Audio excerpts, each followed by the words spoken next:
The story begins long before anyone knew the name Elon Musk, long before rockets thundered into the sky, or electric cars hummed quietly across city streets. It begins in the open deserts of southern Africa, where a young girl named Maye grew up surrounded by sand, sky, and the wild spirit of explorers. She didn't come from a world of comfort or privilege, as many imagine. Her parents were adventurers, real ones, the kind who packed supplies into a small plane and charted their way across miles of empty desert, searching for mythical lost cities, the kind who believed that danger was not something to fear, but something to prepare for. And in that environment, a little girl learned to stand strong against the wind. When Maye ran barefoot across the dunes, her hair whipped by the dry African breeze, she was unknowingly building the courage that would one day hold together an entire family. She learned early in life that survival meant resilience, not luck. Nights spent under the open sky taught her that the world was vast and that limits only existed in the minds of those unwilling to challenge them. Every time her family's small plane hit turbulence over the wastelands, her heart would race, but she never screamed. She had learned from her mother that fear only has the power you give it. As she grew, people began to notice her striking presence. The sharp blue eyes, the effortless posture, the calmness that came from living close to the edge of danger. Modeling came naturally to her, not because she chased beauty, but because she understood discipline. She knew how to hold still in the midst of chaos, how to smile even when the world behind the camera was difficult. At 15, she won her first pageant, not because she wanted to be admired, but because she wanted to earn her own money and stand on her own feet. Work, even glamorous work, was still work to her, and work was something she respected. But life took her into a storm long before she ever tasted success. When she married Elon Musk, she believed she was choosing a partner with intelligence and ambition. For a time, that was true. 3 children were born into the family: Elon, then Kimbal, then Tosca, each one bright, curious, and brimming with imagination. But beneath the surface of the marriage, trouble brewed. Errol's temper and emotional unpredictability turned the home into a battlefield where silence became armor. Behind the walls, Maye felt her spirit being chipped away, but she never let her children feel the weight she carried. She cooked for them, dressed them, helped with homework, and smiled at them, even when she had cried the night before. If she was breaking inside, she broke quietly. And when she could no longer endure, she made the most important decision of her life. She walked away from the marriage, taking the children with her. She had no wealth, no stable home, no guarantee of safety, only determination and 3 small hands gripping the edges of her skirt. She stepped into the unknown with the same fearless heart she once took into the Kalahari sands. Those early years after leaving were the hardest. She worked not 1 job, not 2, but 5. She modeled when the opportunity came, taught nutrition classes, ran a small practice, gave health talks, and did anything else she could find. Sometimes she had to skip meals so her children could eat. Sometimes she cried alone in the bathroom, where no one would see her. The apartments she could afford were tiny, sometimes poorly maintained, sometimes drafty and cold, but she decorated them with warmth and made them feel like home.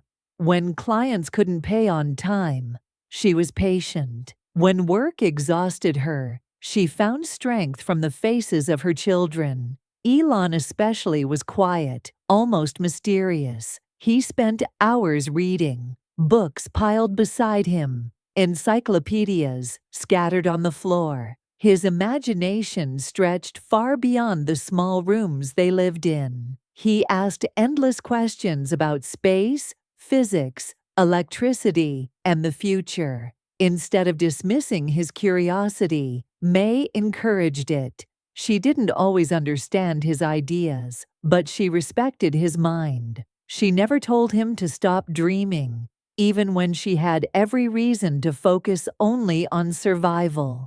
On weekends, she took her children to the library because books were free and knowledge was endless. She told Elon, "Books will teach you anything you want to know." And he believed her. He devoured stories of galaxies, heroes, engineers, and dreamers. Deep in his mind, a seed was growing, a seed planted by a mother's quiet belief. When the time came for him to leave South Africa and pursue opportunities elsewhere, Maye supported him, even though it broke her heart to let him go. Many mothers would have clung to their child, afraid for his safety in a foreign land. But Maye packed his bags and kissed his forehead with a trembling smile. "Go," she told him. "The world needs what you have." It was a blessing delivered through love and pain, a blessing that would one day influence the course of human progress. In 1989, Maye followed her children to Canada. Their beginning was far from glamorous. Elon and Kimbal shared a tiny rented room, barely large enough for 2 mattresses. They worked odd jobs, cleaning boilers, shoveling snow, whatever paid enough to survive. Maye had degrees that weren't fully accepted in the new country, so she had to rebuild her life from scratch. She went door to door to clinics, offering her services, taught evening classes, modeled whenever she could, and worked endlessly to rebuild her clientele. Her days were long, her nights short, and her bank account often nearly empty. But every morning, she rose with quiet strength. She brushed her hair, lifted her chin, and reminded her children, "One day you will thank yourself." Elon carried that same determination into his first company. When he launched Zip2, he slept in the office and showered at the YMCA. Maye visited often, bringing food and checking on him. She didn't understand the technology, but she understood the spirit behind his effort. She knew hardship. She had lived it, and she saw in him the same refusal to give up. When rockets exploded, when investors doubted him, when Tesla came close to collapse, she never told him to stop. Many mothers would have begged their child to choose a safer, predictable life. But Maye came from a family that once chased lost cities across deserts. She knew that greatness often hides behind difficulty, so she told him what her parents once told her: "Try again. You've survived worse." As the world began to see Elon as a billionaire, a disruptor, a genius, Maye saw something else. The boy who carried books taller than himself, the young man who slept in his office, the child who once needed her strength when life felt too heavy. Behind every public achievement, she recognized a piece of the struggle she had quietly supported. Meanwhile, her own life transformed. While most women her age slowed down, Maye stepped into a new chapter. With silver hair and fierce confidence, she returned to modeling, appearing on magazine covers, walking runways, and becoming a symbol of ageless reinvention. People asked how she raised someone like Elon. Her answer was simple: "I didn't raise a genius. I raised children who worked hard and believed in themselves." At home, in quiet moments, she reflected on her journey, the deserts of her childhood, the marriage she escaped, the long years she worked to feed her children, the tears she hid at night, the career she rebuilt from ashes. She looked at her children, all successful in their own fields, and saw her values reflected in them. She watched Elon dream of Mars, clean energy, artificial intelligence, and solutions the world wasn't ready for. She watched people admire him, doubt him, criticize him, celebrate him. But she knew the fire inside him came from the same flame she had carried her whole life. One evening, during a quiet family dinner, she looked at her son, the intensity in his eyes, the vision stretching far beyond Earth. And she realized something profound. The world might see a visionary, but she still saw the boy who once tugged on her sleeve, asking questions about the stars. Every mother raises a child, but some mothers raise a legacy. Elon's achievements, the rockets soaring into space, the technology reshaping the future, all have roots in the sacrifices of a woman who walked through storms so her children could walk toward the light.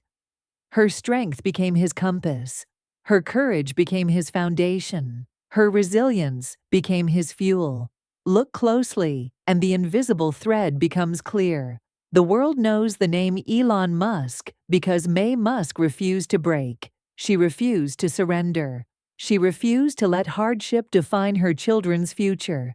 Today, when she stands beside her son, elegant, composed, and proud, people see the glamorous exterior, but hidden behind her smile is the story of a woman who crossed continents, rebuilt her life many times, and shaped a mind that would one day reach for Mars. This is not just the story of Elon Musk's mother. It is the story of a woman who proved strength can be gentle, courage can be quiet, and success can be born from struggle. It is the story of a mother's love, unyielding, patient, fierce, and transformative. The kind of love that builds futures, the kind of love that moves civilizations, the kind of love that raises a man determined to change humanity's destiny. And beneath all the achievements, controversies, and global fame, one truth remains. Before Elon Musk belonged to the world, he belonged to her, and she shaped him long before the world knew his name.